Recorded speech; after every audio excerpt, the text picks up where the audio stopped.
ನಾಮಫಲಕಗಳಲ್ಲಿ 60% ಕನ್ನಡ ಕಡ್ಡಾಯವಾಗಿ ಬಳಸುವಂತೆ ಚಿಟ್ಟಗುಪ್ಪ ತಹಶೀಲ್ದಾರ್ 1 ವಾರದ ಗಡುವು ನೀಡಿದ್ದಾರೆ.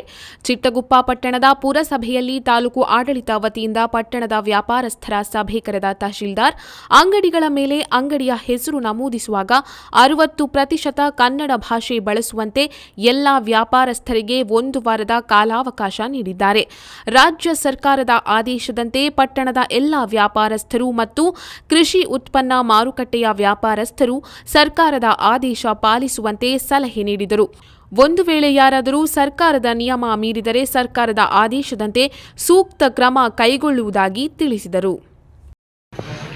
ಈಗಾಗಲೇ ಶುಕ್ರವಾರ ಸಾಯಂಕಾಲ ಮಾನ್ಯ ಜಿಲ್ಲಾಧಿಕಾರಿಗಳನ್ನು ವಿಡಿಯೋ ಕಾನ್ಫರೆನ್ಸ್ ಮುಖಾಂತರ ಸೂಚಿಸಿದಂತೆ ನಮ್ಮ ತಾಲೂಕಿನಲ್ಲಿ ಈಗಾಗಲೇ ಕನ್ನಡ ನಾಮಫಲಕ, ಸೂಚನಾ ಫಲಕ 50% ಕಡ್ಡಾಯವಾಗಿ ಇರಬೇಕಾಗಿ ಮಾನ್ಯ ಜಿಲ್ಲಾಧಿಕಾರಿ ವಿಡಿಯೋ ಕಾನ್ಫರೆನ್ಸಲ್ಲಿ ಸೂಚಿಸಿದಂತೆ ಇವತ್ತು ನಾವು ಎಲ್ಲ ನಮ್ಮ ಅಂಗಡಿ ಮಾಲಕರಿಗೆ ಹಾಗೂ ಅಂಗಡಿ ಸಂಘದ ಅಧ್ಯಕ್ಷರಿಗೆ, APMC ಅವರಿಗೆ ಎಲ್ಲರಿಗೆ ಕರೆಸಿ ಸಭೆ ಮಾಡಲಾಗಿದ್ದು, ಆ ಸಭೆಯಲ್ಲಿ ಈಗಾಗಲೇ ಎಲ್ಲ ಮಾಲೀಕರಿಗೆ ಕನ್ನಡದಲ್ಲಿ ನಾಮಫಲಕವನ್ನು 60% ಕಡ್ಡಾಯವಾಗಿ ಮಾಡಲೇಬೇಕಂತ ಸೂಚಿಸಲಾಗಿದೆ ಸಭೆಯಲ್ಲಿ. ಅದೇ ಪ್ರಕಾರ ಅವರಿಗೆ 1 ವಾರನೂ ಹೇಳಿವಿ. 1 ವಾರನಲ್ಲಿ ಅವ್ರು ಏನಾದರೂ ಮಾಡಬೇಕಾಗಿ ಹೇಳಿವಿ.